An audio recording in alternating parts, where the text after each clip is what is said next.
Shalom, Yasha'Allah. First and foremost, I want to get all praises and honor and glory to Yahweh, Bahashem, Yahweh Shai, Bahashem, Rakakwadash, the honor to our apostles and elders, a great millstone, rule well, Salakia, and peace and blessings to the hopeful elect that pushes the great gospel and believing in this gospel in sincerity and truth. This your brother Tazakiah Yahweh from the great millstones in Annapolis camp. Coming at you another lesson to the spirit and the power of Yahweh, Bahashem, Shai, and Lord willing be edifying. Got an article here from CNN.com and it reads, Poland considers invoking NATO Article 4 after reports of missiles landing in its territory. And this article came out today, November 15th, 2022, the year Yahweh Bashim Shai turned it out. And it reads, Poland will increase the combat readiness of some troops and is considering activating Article 4 of the NATO Military Alliance Treaty, officials said, following the deaths of two people in an explosion near the Ukrainian border. Authorities did not say what caused the blast, but Polish media reported earlier in the day that missiles or rockets had struck the area, which I actually had seen it, earlier when it first had happened, but Jake was just at the plantation, so couldn't really do anything on it as of yet. But of course, other brothers and the other elders and so forth, definitely able to spread the word on it. But yeah, definitely was the guy, what's his name, the off-grid desert guy. He get all those reports. So like as soon as I seen it in his little live stream, I was like, oh, let me check this out. And that's when I seen it earlier. But nonetheless, it says authorities it's like Poland is in touch with NATO partners and U.S. counterparts about the incident. Government spokesman Piotr Mueller said, and teams of experts will work on all night to clarify details of what he called a serious situation. Poland is increasing the combat readiness of the army and other services, he added. What is this right here? Slocky, let me see. I hate when this happens. Of course, you can't accept of it. Whatever. But they landed in NATO members' territory. So pretty much talking about the missiles, roughly the same time as Russia launched its biggest wave of missile attacks on Ukrainian cities in more than a month. All the sites, they said today, they said over 100 missiles rockets was launched at Ukraine from Russia today. At the site of the explosion in I'm not even going to try to pronounce that, district of Eastern Poland, local media showed an image of a deep impact, an upturned farm vehicle near the town of Brzewodo, Slovakia, around 4 miles west from the Ukrainian border. CNN cannot independently confirm the photos. Video taken by a resident, which was geolocated and confirmed by CNN, shows a large smoke plume in the center of the village. A local resident told CNN they heard a terrifying whoosh as the projectile flew over the town. A caretaker of a local school who said the force of the explosion shook classroom windows approximately 200 meters from the school gates. Prime Minister convened the committee of the councils of ministers for national security and defense affairs to discuss the incident. A government spokesman said, that's what they said. It says, important that all facts are established. With little publicity known about the origin of the projectiles, the incident has raised speculation that it could represent accidental spillover from Russia's war in Ukraine. Ukrainian President Volodymyr Zelensky has already blamed Russia, describing the fatal explosion as significant escalation, a claim that Polish authorities did not confirm. Russia's defense ministry has denied targeting the border and called the reports by Polish media a deliberate provocation in order to escalate the situation.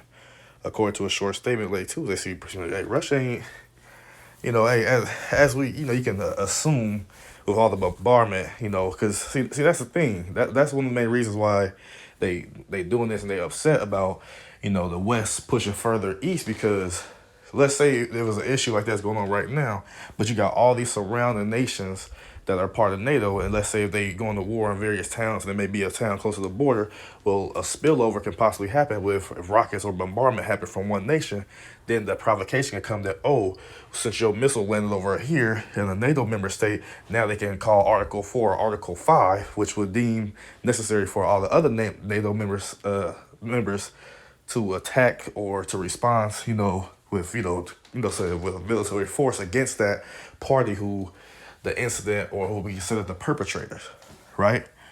So it says, but at the end of the day, this is just was stated. It could be those some of the FFs, the false flag on the play, so to speak, to incite something. But you just got to take in consideration of that as well. It says the statements of the Polish media and the officials about the alleged fall of Russian missiles in the area of the settlement of P-Town is a deliberate provocation in order to escalate the situation, it said, adding that there were no strikes made on targets near the Ukrainian-Polish state border. It added that the photos of wreckage published by the Polish media from the scene in the village of P-Town have nothing to do with Russian weapons. Kremlin spokesman Dmitry Peskov, meanwhile, told CNN he had no information on the explosion in Poland. NATO Secretary General Jens Stoltenberg said Tuesday that it was important that all facts are established after speaking with Polish President Andrzej Duda about the explosion. I offer my condolences for the loss of life. NATO is monitoring the situation and allies are closely consulting. Important that all facts are established, Stoltenberg said in a post on Twitter. Because any, false information that may spewed out can incite and, other, NATO ultimately, declaring war against Russia, which in a sense is something that's, unspoken is already going on because you got NATO members, funding Ukraine and giving them weapons and so to speak, stuff like that. So it's like, and then it was reported that there was American troops with boots on ground in Ukraine fighting. So you get the picture, how sticky it is, Ultimately, we know that these things are going to lead to, World War III, But before we have that, you already know that the MOTB has to be instituted first. So it says what? And then it's it's not a coincidence that only about maybe a month out to where they're gonna do away with cash. So Lord willing, like I said, as the year was deemed that Yahweh Shem Shai turned up, that things speed up quickly, right? So that we can be delivered. It says NATO allies responded with concern to reports. Some were circumspect in their statements, neither speculating nor confirming the origin of the projectile.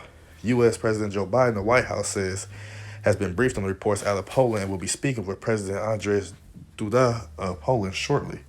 A senior White House official says they did not have confirmation of any rocket or missile strike in Poland, but that U.S. officials are currently working to try and figure out exactly what has happened. State Department Principal Deputy Spokesperson Vedant Patel echoed that the U.S. cannot confirm the reports of missiles hitting Polish territory and killing two. We have seen these reports out of Poland and are working with the Polish government and our NATO partners to gather more information. Patel said at a press briefing, we can't confirm the reports to any of the details at this time. French President Emmanuel Macron has called for talks at the G20 summit on Wednesday, which Biden is attending, following reports of the incident in Poland, according to the Elysee Palace spokesman of Slovakia on Tuesday. It says a French defense source told CNN that France was being extremely cautious and that the officials would not comment until they were able to analyze all the available information. A UK Foreign Office spokesperson said they were investigating these reports and liaising closely with allies.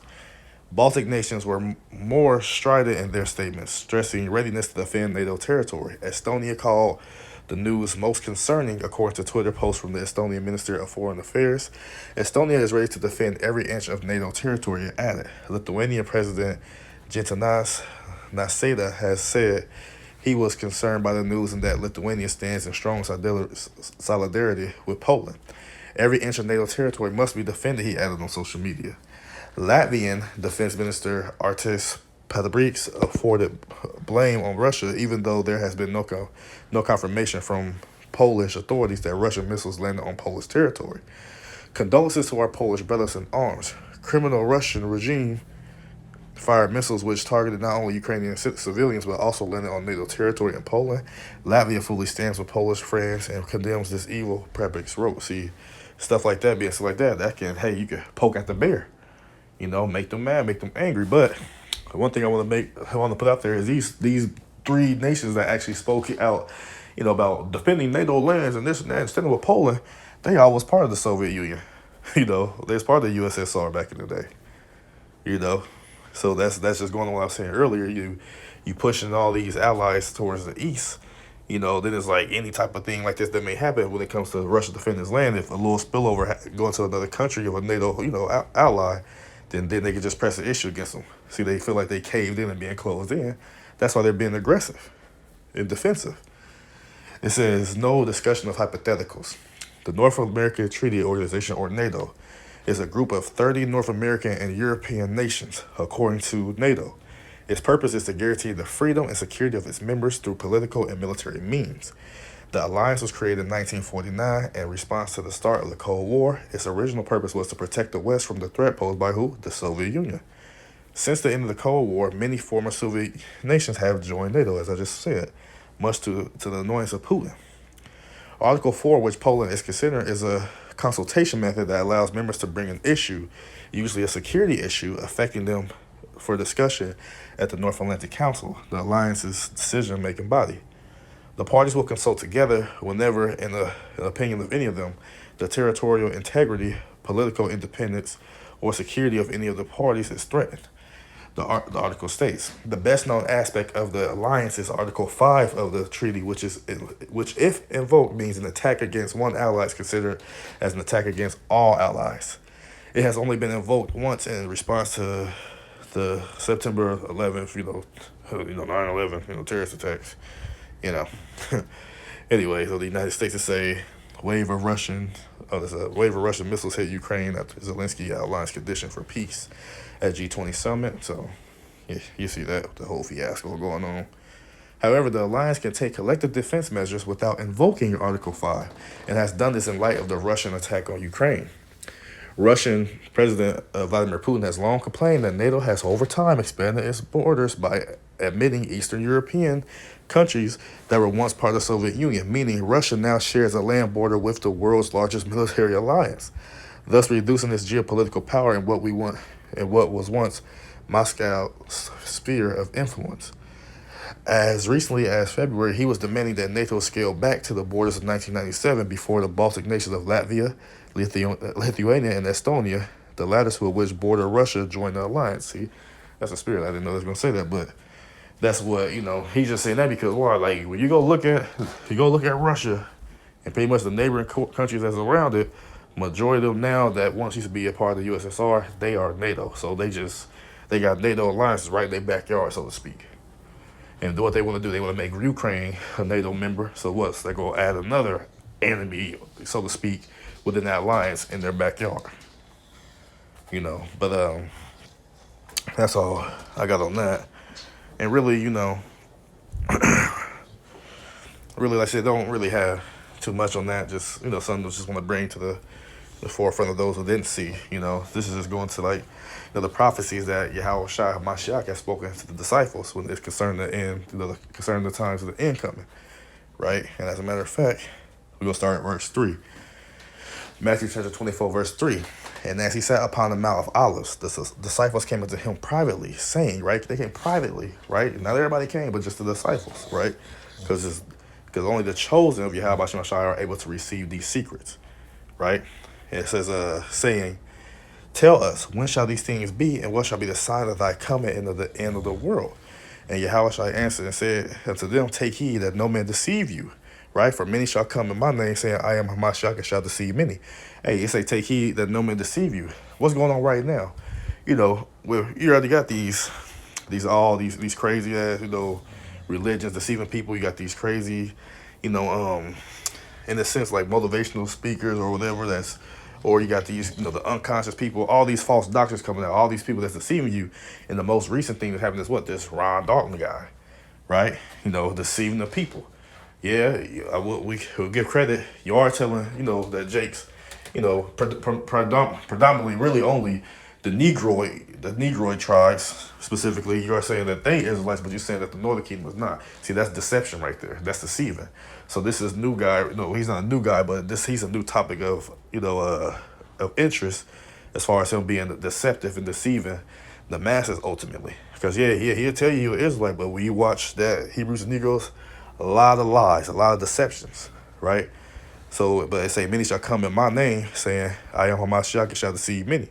And he didn't say that he come in the name of the Lord. And what he doing? Deceiving many. Likewise, all these other false religions and false teachers and these radical, this extremist type people, whatever you want to call them. It says, verse 6, here's the point. And you shall hear of wars and rumors of wars. See, this is a rumor, so what? It's something that's not confirmed. It's something that's said, but it's not confirmed. That's what they said. We need to gather all the intel to make sure what's being said is confirmed and it's true. So this is a rumor. But what can this rumor do? This rumor can lead to a war, right? So it says what? You shall hear of wars and rumors of wars. That war that's going on primarily, what's going on right now is what? That war in Ukraine, Russia against Ukraine, right? That's part of the war, which is many other proxy wars and other civil wars, societal wars, whatever the case may be, going on around the world as we speak. But this is the main one that's put in the forefront in the media, right? It says, it's in rumors of war. So like I said, this incident could be a rumor that could lead to a war. Or they're just saying a rumor that this country did this. And it could have been, this is how Esau is. Esau can just shoot a missile, and just, claim it. See, one thing I was thinking about this too, like, I guarantee you that some of Ukraine used to hold, like, Russian rockets and Russian missiles and stuff like that. They could have easily just fired that, on their damn self and then blame it on them. No one ever think about that, but I'm not saying no one ever thought about that, but I just thought about that. They could have had some old stockpile missiles and could fire upon themselves just to blame it on them. Who knows? I'm just not saying that's true, but that could be a possibility. But at the end of the day, this thing can be a rumor that could lead to a war, right? Because it say this, see that you be not troubled, so don't be troubled in your spirit, right? Why? For all these things must come to pass. Remember, Yahweh Shemashai is dealing with the elect. Yahweh Shemashai is, dealing with his men to give them the secrets to his service, the prophets, to what? To tell the elect, so that you be informed of these things that are to come to pass, as the scriptures say via the prophecies of Yahweh Shemashai. Because say, for all these things must come to pass. So all these things must happen. There's no, can we fast forward? Can we pause it so I can go to sleep? Can I go to bed and it just happen while I'm not conscious? No, these things are going to happen no matter what. But you should be comforted because why? There's the victory is written for the elect already. We just got to, Lord will be the number. We just got to, see it through, But the end is not yet. So even if this was the kickoff of war, even with this war going on, we obviously see that the end is not yet, because there's other prophecies that have to come to pass before the great day of judgment, the day of the Lord. Right, that's going to entail with what? The destruction of, 2/3 of our people and the rest of these heathen nations, and ultimately the salvation of the elect, of the nation of Israel, right? Because they say, what, for nation shall rise against nation and kingdom against kingdom? And it's evident, if you think ain't no nations against each other, no kingdoms against each other, then you're bugged out, right? Obviously right here, there's a war going on, China, going against like Taiwan, and, we got the thing with Japan and Australia, a lot of things going on, like Syria, Syria or Iran against Israel, various nations against nations, just to give a few, and then kingdom against kingdom. Even there's a turmoil in between the EU, the beast system, as you will, that's headed by who? Esau, Edom, right? Which is what the pagan Roman Empire revised, right? That iron being mixed with miry clay. They're having turmoil against each other, right? So these are all part of prophecies, and then the people within itself got trouble with each other, like, we're red, we're blue, we this and that. That's the vision. And there shall be famines and pestilences and earthquakes in diverse places. All these things that are just listed, as the scriptures say, is running rampant throughout the planet Earth. All of them. And verse 8 say, well, all these are beginning of sorrow. So we are in a time of great sorrow. It's a time of great mournings, right? Oh, as a matter of fact, that's what it says in what? 2 Ezra chapter 16, verse 18. Beginning of the beginning of sorrows and great mournings, beginning of famines and great deaths, beginning of wars. You know what I'm saying? Like that's what's going on right now, roughly paraphrasing. Right? But us being the household of faith, some people these faith-based Israelites, yeah, that's a compliment. So us being the household of faith, when we see these things, we are not to be troubled in our spirit or be upset or be scared. No. We have to, like the scriptures say right here, Romans chapter 13, verse 11, knowing the time that now is high time to awake out of sleep. See, we understand that, through the Spirit, we know that the Lord knows his elect is. We just waiting for them to be activated. But when you see these things, we know these things when they see stuff like that, they will be activated. They're gonna realize they're gonna wake up out of that sleep. And they're going to do what? Inquire of answers. And Yahweh Shemashah is going to lead them, to the answer that they desire, that they need. Right? Just like with this whole, again, this Ronald Dalton thing, they go look at that and they look up Hebrews and Negroes and what? They end up looking up Hebrew Israelites teacher. They may see GMS, ISUBK, IUIC, just to throw that out there. But at the end of the day, they're going to realize who they are, and then what? That the Lord will, through the Spirit, that the Lord activate them in that, put in their minds to what? Get in tune with this truth, in these scriptures. And realizing that the reason why these things are happening, because why? Deliverance is at the door, so to speak. Right? So it says what? And that knowing the time, that now is high time to awake out of sleep, for now is our salvation nearer than when we believe. So ultimately, us who've been believing, when we see these things, hey, more so, man, that's just evidence that the Lord he's moving. He's making moves on the earth, and we draw nigh and nigh and nigh to the end of this man's rulership. So, hey, at the end of the day, hey, we looking up and we praising Yahweh Shemashah for bringing these things to pass. And we just hoping that he continue to, speed things up for his elect. Because as the scriptures say, look in Matthew chapter 24, verse 22. And except those days be shortened, there shall no flesh be saved. Why? Because Esau, but at the end of the day, man, he's just going to lose his mind. He's just going to get to killing and running rampant. Like, he's going to lose it. And not only that, he want to, merge it with his machines and all this and that. And, all the madness that he got planned. But for the elect's sake, those days shall be shortened. And again, Lord, we will be of that elect. For the Lord is shortening those days, ultimately what? Speeding the days up so that we be delivered, But that's pretty much, all I got on that. Just, throw this out there. Hey, this is one of those prophecies as far as like wars and rumors of wars. So, yeah, we know without further ado. And, Lord willing, this lesson was edifying to sincere Akwatham out there listening. I want to give all praises and honor and glory to Yahweh, Bahashem, Yahweh Shai, Bahashem, Rakak Wadash, the honors of our apostles and elders at Great Millstone who were well. And peace and blessings to the hopeful elect that puts the great gospel in sincerity and truth. Shalom, Yasha Allah, Abide, Babal.